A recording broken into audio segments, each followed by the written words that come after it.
Wouldn't you like to have Christ tonight who can forgive the past, give you joy and peace in the present, and change your life for the future? I think the most astonishing thing to me about Billy is that he's still the most revered man in the world, even by people who don't share his befs. Do you know that your heart is right? He's a household name around the world. Everyone knows who Billy Graham is.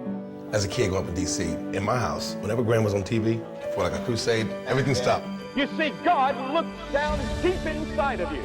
My parents went and saw Billy Graham, and I know it impacted their lives, and I think full circle now, I'm here today because of Billy Graham going down to Australia in 1959. That's why I am here today and have the faith that I do. Hello, old friend, how long has it been?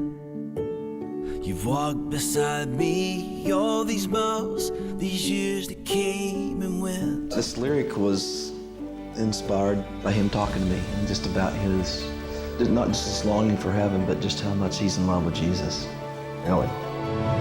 Oh, won't you take me home?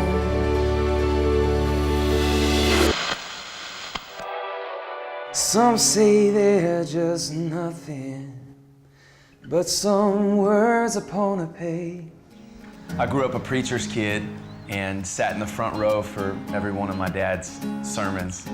And at the age of 13, I was actually at home, flipping the channels in the basement of my house looking for a Cubs game.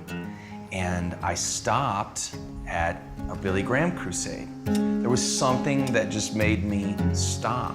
And it was Billy Graham, and it was the truth he was speaking.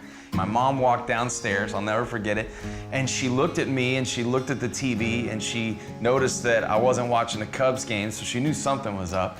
And she literally looked at me, she said, you know, son, do you want to pray? My daddy was a preacher, made me who I am, told me Jesus wants to reach you. Jesus did through Billy Graham. I heard him talking through that TV. He said, come just as I am, and so I came. It's funny because I joke with my dad now all the time. I'm like, you know, Dad, I heard thousands of your sermons, but it took Billy Graham to get me saved.